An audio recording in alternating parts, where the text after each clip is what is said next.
Chimere is a distant planet. It is defined by waves of life brought from Earth and set free to evolve independently in this new context. The indigenous life of the planet, swarms of microbes called magic by the people who live there, are what harvest Earth organisms and make copies on Chimere. As the asteroid which concluded the Mesozoic never struck Chimere, dinosaurs remain the dominant terrestrial megafauna. Spiders are an order of arthropods. They have 8 legs, fangs usually able to inject venom, and silk-producing organs in their abdomen. On Earth, we have over 50,000 species. Spiders evolved at the end of the Carboniferous. As such, they were not present in the first dynasty of Chimere. Many of the niches they occupied during this time on Earth and today were then taken up by scorpions and a range of stem insects called whipcraw. When tree spiders were introduced during the Permian dynasty, it was to a struggling world. They have been found, but it is generally isolated to the few formations corresponding with wetlands. Spiders really came into their own in Chimere in the first Mesozoic dynasty, or the Age of Crocodiles. This was the time of planet-wide jungles and wetlands, and in this lush environment, spiders thrived. Fossil studies in Arvel show that they were also when they reached the polar continent, likely on driftwood carried by currents. The ice ages weren't kind to spiders, but they survived, and the new spiders brought during the later Jurassic, they reached comparable diversity and dominance to the niches as seen today, and would hold onto that title into modern times. Today, there are around 3,000 species of spider in the known world, though it must be said that the true diversity is likely higher than this verified number, and planet-wide their biodiversity is almost certainly greater than our own given the greater size of the planet. Some families trace their ancestry to the Tyrant dynasty, others much earlier, though it must be said most were harvested in the Cenozoic within the past 15 million years. Though most spiders are quite small, a few reach large sizes. As they lack the sophisticated circulatory system of marine scorpions, they have the same size restrictions as modern spiders of Earth. Indeed, the Goliath bird-eater of South America and huntsman spider of Laos are respectively larger and of longer leg spread than any chimeran spiders in the known world. For a time, the Hausie sun spider, with a length of 8 inches, was listed as the largest chimeran spider, but subsequent research has revealed them to be solifuges and distinct from spiders and scorpions. Largest spider in Chimere is the amber arrowback, a tarantula which can reach 4 inches of body length. Like most other tarantulas, arrowbacks are burrowers and ambush prey on the forest floor. Their diet is flexible, taking a range of insects, other spiders, mice, frogs, small birds, and lizards. They are surprisingly of amiable temperament.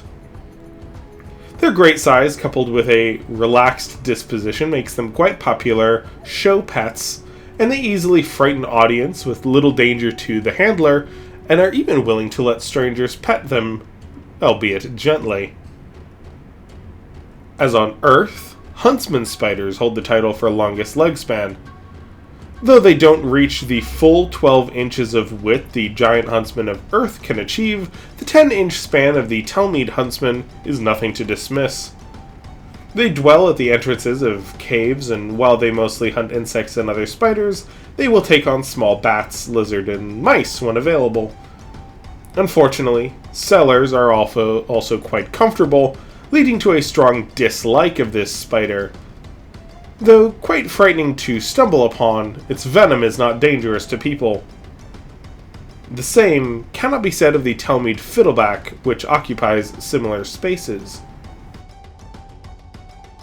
A type of recluse spider thought to have been harvested in the Miocene, the Talmud fiddleback is cautious. It is more prone to bite than most recluse species. While bites to humans corrode tissue walls and often lead to blood ulcers at the site, this is one of the only spiders considered deadly to chimerans.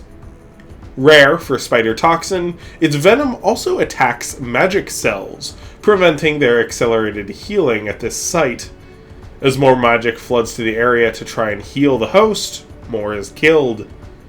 A majority of lethal spider bites are from the Talmud fiddleback. However, despite being more prone to bite than other recluse spiders, they are still reserved, and vigilant chimerans who avoid sudden movements are likely to be fine. The Talmud huntsman is documented to reduce fiddleback populations, so as long as one is willing to tolerate this frightening sight in their cellar, the chances of them getting this lethal bite from a fiddleback is quite low. Another very dangerous spider is the Kentereme wandering spider. The bite of these spiders causes accelerated respiration and circulation and, in rare cases, death. At 3 inches of body length, they are quite large. They are nocturnal and, as their name implies, wander in search of prey rather than set a web. However, their danger comes to people not at night as they're hunting, but during the day. After a night of hunting, they retire to a hidden nook. This unfortunately means they are likely to surprise and bite chimerans who stumble upon them in shoes, cabinets, laundry, and other places around the house. They don't usually return to the same resting place unless females are readying a nest, so their movements can be quite hard to anticipate. They are much more aggressive than the recluse, even though their venom doesn't directly harm magic. They kill more people by virtue of their aggression and unpredictability. For this, they have long been viewed as villains in the folklore of the Kentereme. However, opinions have changed in light of Kodjareth occupation. Barracks and mess halls are a popular place for wanderers to spend the day. A lot of occupying soldiers and mercenaries have been killed by spider bite. Because of this, the Kentereme wandering spider has become a symbol of several revolution movements. A vast majority of spiders in the known world, however, are not dangerous to people. Though a few others have fierce reputations, most cause little more than an itch. The magic that enables chimerans to live along as they do counters the venom of the few species like black widows of Qajar that might otherwise be dangerous. In light of this, the general perception of spiders is not quite as negative as many cultures of Earth. Indeed, many view them quite highly. For example, 3 species of spider are revered by the Picardiant. First is the Haipuku, a patient and cunning teacher. This is the largest jumping spider, with a body length of around an inch in the largest females. Despite the size and fairly potent venom, their radiant warning colors speak to a preference of warning off threats rather than attacking. They hunt many insects, but are most famous for catching and killing the redback giant hornet, which have venom that can be lethal to chimerans. They can jump high enough to catch hornets on the wing and dispatch them before landing. The hornets were brought to the island on Talmud merchant ships, but the Haipuku is so good at killing them due to their relative clumsiness that they are now quite rare. There are other factors, but the Picardiant exaggerate the prowess of the Haipuku to add to the already legendary status of this spider. In many stories, it is the teacher of ancient wisdom, often through dance and song. It is a popular custom to leave out gifts of tiny embroidery or dyes for haipuku to make their colorful vests patterned on their abdomen. Karatoan, who wish to embrace patience and quick lethality, often gain haipuku as their patron spirit. Another revered spider is the wandering hunter, the Picardian wolf spider Aroto. They are a solitary hunter, not dangerous to people, but prone to hunting pests, which does not go unnoticed by the Picardian. Introverted Karatoan, who wander the frontiers, regularly see Aroto in their dreams. The third is the cobalt orb weaver Yakama.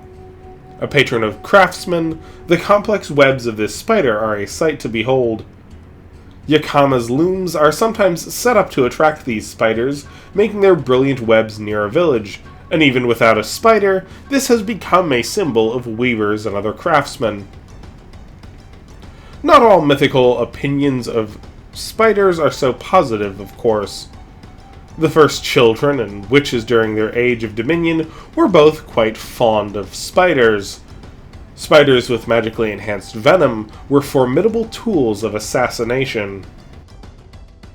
In my first Tales of Kaimere anthology, a demon made of wood was featured as the antagonist of Spider's Prey. The demon itself was an enchanted mask which transformed the wearer into the creature. The mask and others like it were made during the Age of Witches, theoretically to enhance the witch or henchman they sent out to enforce their rule. Cheers to Killian and Ian for sponsoring this episode. Killian was the original sponsor, and Ian commissioned some additional art to accompany it. Though I cannot say spiders are my favorite animal, they definitely hold my fascination and appreciation, and it was exciting to study and illustrate these creatures so important to our ecosystems and cultures. Next month will be Angry Birds, 4 episodes on some particularly dangerous dromaeosaurs and terror birds you might encounter in the known world. Thanks again to my patrons, again to Killian and Ian for making this episode possible, and thank you for watching. Cheers, folks!